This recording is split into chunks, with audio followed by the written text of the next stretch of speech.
Oi, gente, tudo bom com vocês? A gente está aqui, eu e o Vini, para passar a nossa próxima aula sobre balanceamento químico. Isso, gente, vamos lá. É uma aulinha bem tranquilinha, ela é densa, tem bastante conteúdo, mas é fácil de aprender. E se vocês tiverem qualquer dúvida, pode chamar a gente, que aí a gente vai ajudar, ou a professora Ana também. Mas se vocês quiserem, pode mandar mensagem para a gente no grupo do WhatsApp. Bom, eu sou o Isso. Vinícius, né, gente? Estou no primeiro ano de Química também. A gente esqueceu de se apresentar no último vídeo, mas meu nome é Vinícius, sou no primeiro ano de Química, lá na USP de Ribeirão, e sou da sala da Ana. E eu sou a Ana, e também estou na sala do Vinícius. E a Esther e o Cauã também estudam com a gente. Estamos todo mundo no primeiro ano. Então vamos lá, gente. Vamos falar sobre aula sobre balanceamento químico. Bom, antes de mais nada, nós temos que falar sobre os fenômenos. Nós temos dois tipos de fenômenos, mas o que são fenômenos? Fenômenos são modificações que ocorrem na matéria. Os dois tipos que nós temos são os fenômenos físicos e os químicos. Tudo bem, mas qual é a diferença? Vamos ver. Transformação física é aquela que não alteramos a natureza da matéria, ou seja, nós fazemos alguma modificação, nós tentamos modificar essa matéria, mas nós não alteramos totalmente a sua natureza. Um exemplo disso é quando amassamos uma folha de papel. Ela continua sendo um papel. Mesmo que amassada, ela ainda é um papel, ela tem suas propriedades do papel. Nós ainda conseguimos escrever nela. Agora, a transformação química é quando alteramos a natureza da sua matéria. Ou seja, nós fazemos alguma atitude, alguma ação que ela deixa de ser aquilo que ela era antes. Nós alteramos as partículas porque elas são desmontadas e os átomos se rearranjam montando novas moléculas. Imagina que você tem uma peça de monta-monta, tipo, tudo junto, uma em cima da outra. Tipo aquele Lego. Aí você pega e desmonta.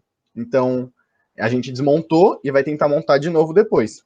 Um exemplo disso, de transformação química, é quando nós queimamos uma folha de papel. Ou seja, ela não é mais papel. Nós não conseguimos escrever numa folha de papel queimada, porque agora elas são cinzas. Então ela perdeu a sua natureza principal. Tudo bem, mas agora vamos entender o que são equações químicas. Para que servem as equações químicas? Eu acredito que vocês já viram algumas equações químicas mas por que ela é feita daquele jeito? O que significa aquilo? Aquela monte de seta, um monte de mais, um monte de elemento. Vamos entender um pouquinho mais. Nós representamos as reações químicas por meio das equações químicas. Então, aqui nessa equação, nós temos duas moléculas de H2 aqui.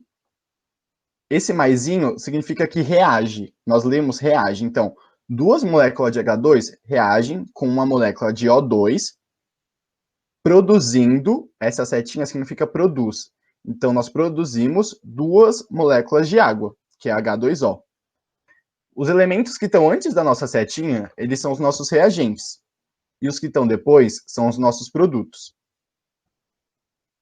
Tudo bem, agora vamos para os tipos de reações. Nós temos 4 tipos de reações, sendo ela a de síntese ou adição, análise ou decomposição, deslocamento e dupla troca.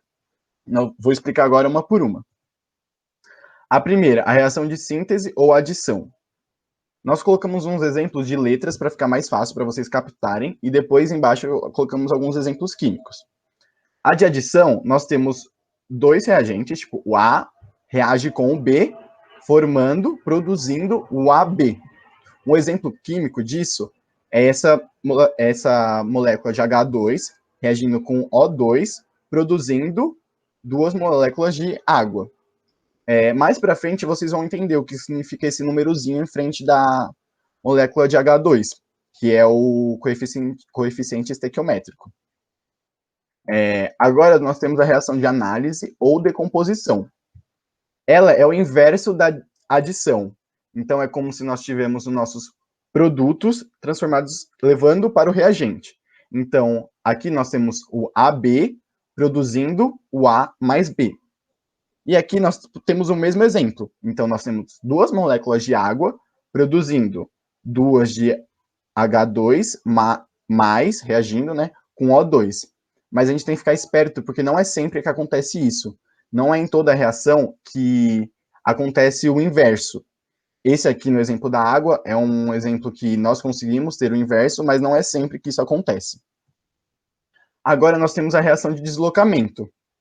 Na reação de deslocamento, por meio das letras, nós podemos dizer que AB mais C forma o A mais CB. Aqui fica fácil de visualizar que o C trocou de lugar com o A, certo? E o A acabou ficando sozinho. Então, é deslocamento. Um exemplo químico é duas moléculas de Na reagindo com duas moléculas de água, formando o NaOH e deixando o H2 sozinho. Mas tudo bem, como que eu vou saber quando que acontece isso? Então, nós temos uma fila de reatividade. Quais são os metais que conseguem puxar, que são mais fortes de atrair esses outros elementos? Então, aqui no caso, o Na, o sódio, ele é mais forte do que o hidrogênio. Então, ele consegue puxar esse hidrogênio do oxigênio para ele, então formando o hidróxido de sódio. Mas no exemplo de baixo, na reação de baixo, nós temos o ouro reagindo com HCl. Porém, não tem reação porque o ouro é o mais fraco. Ele não consegue receber outros elementos, então fica muito difícil de ele formar uma reação. Então, nesse caso, como o H, o hidrogênio, é mais forte que o ouro, não ocorre reação. A reação de dupla troca. Um pouquinho diferente do simples troca, aqui nós temos AB reagindo com CD, formando AD mais CB. Como o nome diz, nós temos uma dupla troca.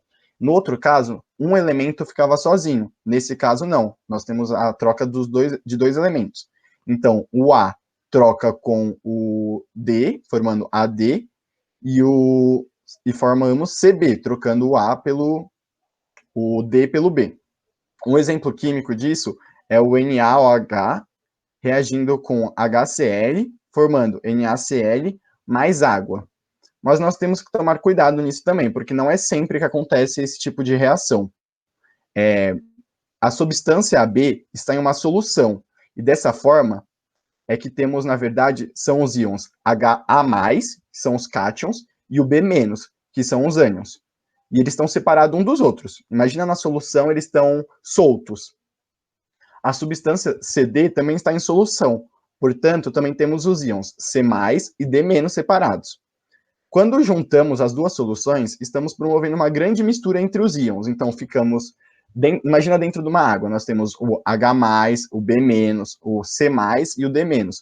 Então, nós temos uma grande sopa de íons. Se ao combinarmos o C+ com o B-, o composto Cb for solúvel, os íons serão novamente separados em C+ e B-. Porque senão, nós temos o Cb, e a gente joga em água, ele vai se dissociar, formando o C+ e o B-, o que a gente já tinha. Então, nós temos que... Isso também acontece com A+ e B-. Então, para que essa reação realmente aconteça, nós temos que, pelo menos algum dos produtos, o AD ou CB, que são os que estão depois da nossa setinha, não sejam separados ao se juntarem. Ou seja, deve formar algum composto insolúvel. E isso é conseguido através de um sal insolúvel, um gás ou uma água.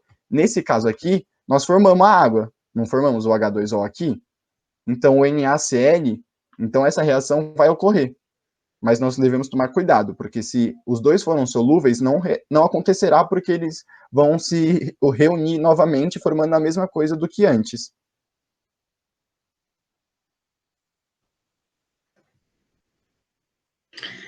Agora, a gente já sabe o que são essas reações químicas, né?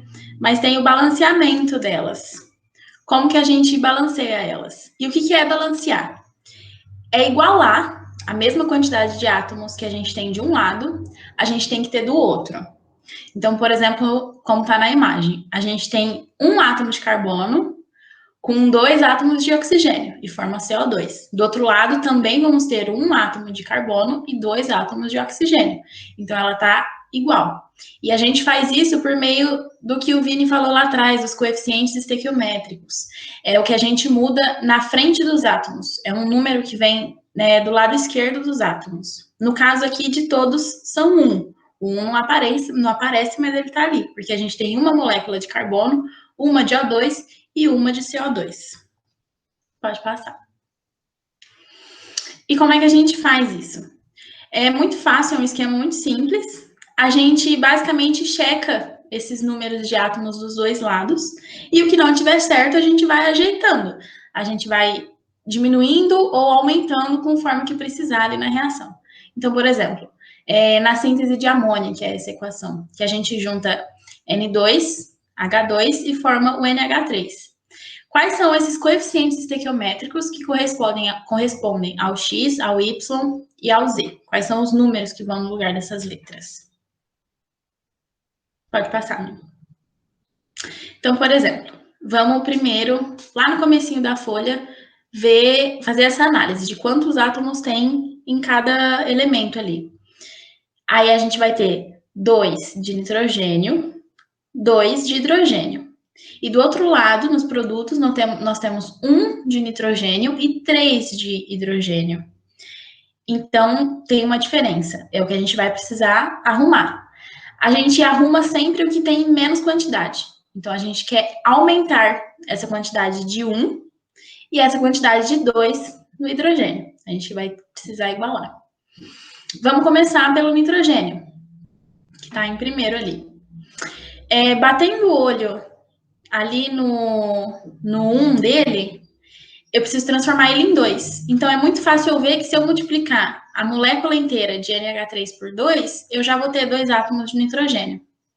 Então, eu coloco o 2, que é o coeficiente estequiométrico, atrás do NH3, e vai ficar 2 NH3. Então, agora eu vou ter 2 átomos de nitrogênio nos produtos também, que é o que eu precisava. Só que quando eu coloquei esse 2 na molécula, eu alterei o número de hidrogênios também, porque ele vai modificar a molécula inteira. Então, ele pegou o 3 que eu tinha de hidrogênio e multipliquei por 2 também. Então, agora eu tenho 6 de hidrogênio. E eu preciso fazer ficar 6 do outro lado também. E também é muito simples, porque a gente pode multiplicar esse 2 por qual número para chegar no 6? É 3 vezes 2.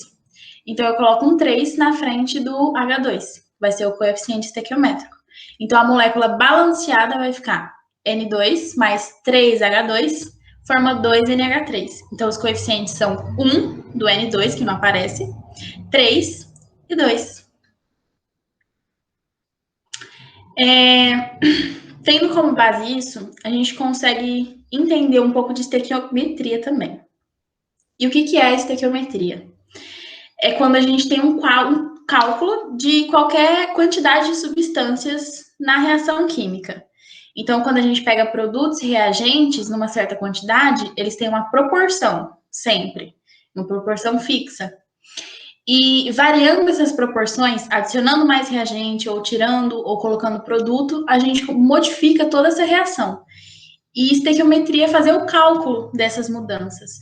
Por exemplo, se a gente tem uma certa reação e a gente adiciona um reagente, a gente consegue matematicamente ver quanto vai formar com essa adição. Isso é estequiometria. E a gente faz por esses 3 passos básicos, que é primeiro escrever a equação química correspondente. Muitas vezes o exercício dá essa equação pronta já, ou senão ele dá só substâncias que estão reagindo. Então, a gente tem que montar essa equação depois.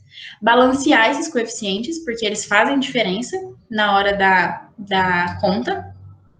E por regra de 3, que é bem legal, a gente resolve os dados. Pode passar. Uma forma da gente ver isso no nosso dia a dia, como está muito presente, é em bolo. Bolo de chocolate tem a ver com química? Tem. Então, quando a gente está fazendo um bolo, vocês já pararam para pensar no que tem por trás dessa receita, de tudo que vocês estão misturando ali e botando no forno? Então, vamos montar uma situação. Vamos supor que eu estou fazendo aniversário, só que eu convidei poucos amigos, eu convidei 2 amigos, convidei o Vini e convidei a professora Ana só. E aí, eu vou fazer um bolo que tem 4 ovos, 2 colheres de manteiga e 3 xícaras de farinha de trigo. Só que isso que eu calculei é para os 2 comerem. Então, eu fiz um bolo para os dois, contando com a presença dos dois. Aí, no dia, mais 2 amigos meus viram e falam assim: não, agora a gente vai sim. E eu penso, nossa, o que eu vou fazer? Porque o bolo não vai dar para todo mundo. Quer dizer, se antes eu tinha um bolo que era para 2 pessoas, como é que eu vou fazer esse bolo ser para 4 agora? A gente pensa, vamos dobrar a receita, então, vamos fazer um bolo para o dobro de pessoas. Então, a gente vai dobrar toda essa quantidade. Essa é a estequiometria do bolo. É a mesma coisa que a gente faz com reações. Então, vamos ver um exemplo no próximo. Ok, então, para a reação de síntese de amônia, a gente usa 10 gramas de nitrogênio, que vai reagir com hidrogênio, e quer saber qual a massa de composto que será produzida, ou seja, qual a massa de amônia que vai ser produzida. Nos dados, ele dá que a massa do nitrogênio é 14 gramas por mol e do hidrogênio é 1 grama por mol. Beleza. Então, vamos por partes. O primeiro passo era qual? Era montar a equação. No exercício, ele deu as substâncias que vão estar envolvidas nessa reação, e aí é só a gente colocar elas montadas certinho. No caso, era a mesma reação que a gente tinha visto para balancear, que é a de síntese de amônia. Então, é N2 mais H2 que forma NH3. Balanceando do jeito que a gente já tinha visto antes, fica com esses coeficientes, e a proporção que eu tinha falado que existe, nesse caso, vai ser 1 para 3 para 2. Significa que para uma molécula de N2, eu tenho 3 de H2 e 2 de NH3. Essa proporção é fixa. Se eu dobrar, por exemplo, o N2, se eu tiver duas moléculas de N2, eu vou ter que dobrar o 3 e vou dobrar o 2 também. É uma proporção fixa. Então, tudo bem. Resolvendo o exercício agora. Ele quer saber quanto eu vou formar de NH3 se eu tiver 10 gramas de N2. Na equação balanceada, quanto eu tenho de N2? Lá nos dados, ele deu que um átomo tem 14 gramas, certo? E no N2 nós temos 2 átomos. Então, igual está ali na observação do cantinho, o N2 vai ter 2 vezes 14, que é 28 gramas por mol. E o NH3 vai ter 14 do nitrogênio, mais 3 vezes 1 grama do hidrogênio, que dá 17. Pela proporção da equação, a gente sabe que 1 mol de N2 forma 2 mol de NH3. E quantas gramas eu tenho nesse 1 mol de N2? Eu vou ter 28 gramas. E vai formar 2 vezes 17, porque eu tenho 2 mol dessa molécula de NH3. E em 10 gramas de N2, que é o que ele quer saber, eu vou formar X de NH3. E aí a gente multiplica em cruz, que é a regrinha de 3. Então, 28 vezes X é igual ao 2 vezes 17 vezes 10, que dá 340. A gente passa o 28 dividindo. Então, com 10 gramas de N2, nós formamos 12,14 gramas de NH3. E esse vai ser o esquema para qualquer exercício que vocês fizerem. A gente tem que ler direitinho, separar quais são as substâncias.